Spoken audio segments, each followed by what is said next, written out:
are 200,000 cold cases in the United States. They won't be solved with CODIS alone.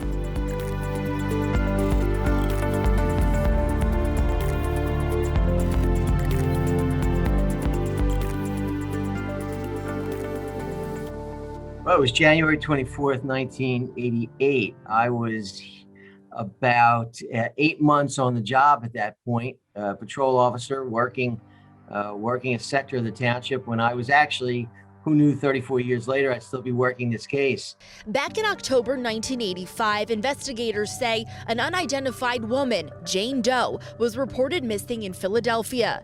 2 years later, in 1988, her skeletal remains were found in a well by what used to be the Publicker Distillery along State Road in Bensalem. There was a person walking, I believe he was walking his dog. And people do go back there walking. People do go walk, their dogs and stuff like that. But he saw something in the well that looked like could be a human figure. And then he called police. And when we got on location, we were able to ascertain the fact that it did appear to be human, and it was in fact human. It was clothes and identified as a female. And we started the investigation at that point. So at that time, it was the bones. The victim was identified as a female, 17 to 23 years of age, and 6 months pregnant. So there was a fetus there, as well. So they identified, that. And again, we had nothing in our database or any missing persons report reported at that time. So there was an autopsy. The cause of death was undetermined.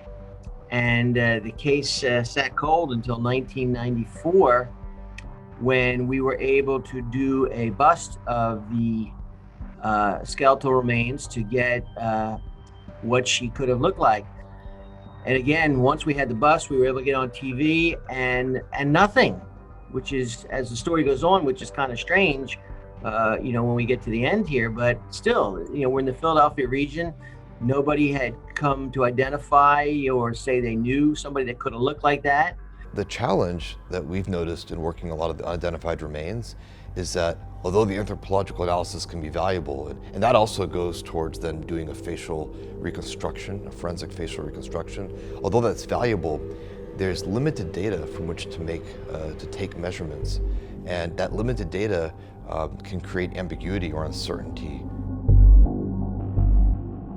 In 2014, I guess it's 20 years later from Frank Bender's bust, we were able to get a local hospital to do a CT CAT scan to also give us potential imaging of what the person could have looked like. So again, flooding the airways with that. Again, nothing. The case remains unsolved, unidentified, still no cause of death, because we don't have any information about the individual. So that's where the case remained. In 2013, we found Bode Technology in Lorton, Virginia, and we signed a contract with them to do our local databasing. So now we start to have a relationship with a DNA laboratory that we literally talk to every day in some fashion, some way or another. And it's a good relationship. Their services continue to expand and expand. We had done previous work on this case with them. And so as Genealogy just has really taken the field by storm, they reached back out to us and asked if we could help further the work on this case related to genealogy. And so what we did is we did a number of DNA extractions and then ultimately ended up partnering with Othram to do the sequencing on the work. The problem with forensic evidence, such as in this case that we're discussing that Bode and Othram assisted on, they're very old forensic skeletal remains with a lot of contamination, a lot of degradation, and very low quantity of DNA. So that would often fail, that type of test would often fail on a microarray system. The sequencing that we utilized in this case utilizes a completely forensic end-to-end procedure that takes into account degradation, contamination, really filters that out so they don't affect the test results we have.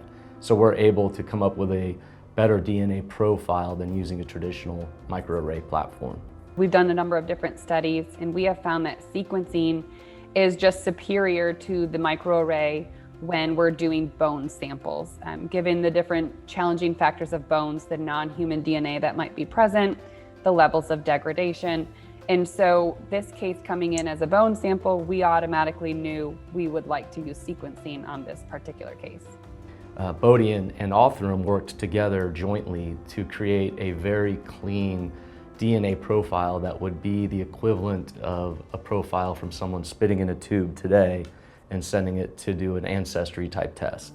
We received the sequencing data back, and we performed the upload into the different databases that allow for law enforcement searching and matching. And at that point, we issued a report to the Bensalem police with our findings in the databases and recommendations to go forward. And a different company did the DNA genealogy work and tree build outs.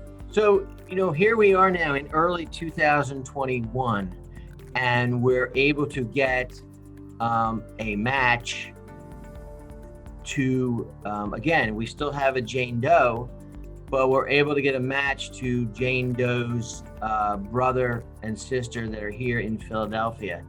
Their home is literally about 15 to 20 minutes from where Jane Doe was discovered in 1988. Their names are Joseph and Linda Todd, and they tell us that their older sister, Lisa Todd, went missing in 1985. They see the picture of the bust and show us a high school picture of Lisa, and it's a match. New information on a decades-old cold case. Bensalem investigators say they have identified skeletal remains found at an abandoned distillery back in 1988. And they belong to a pregnant woman who went missing a few years before that. Action News reporter Katie Cottrell live in Bensalem tonight with those details. Katie. And Rick, we are here on the property where that woman was found back in 1988. It's a truck depot now, no longer a distillery. That woman was found pregnant and dead inside of a well. I was just out here with detectives and they showed me this well right over here. This is very similar to the well that woman was found dead in. The case is still actively being worked. We have since we have a little bit more information, and again, I can't go into the details because this is still an active case. We have some other clues into her potential death. And this case, as of today, is being worked hard. People are being interviewed that might have information to what led to her demise back between 1985 and 1988. I'm just glad they found her. Get to the end of it. I just want to know why and who. And that's it. Do you have any ideas about who or why? Why? I have no ideas on why. Who? Yeah, but I prefer not to say nothing right at this moment. Like I said, I always have.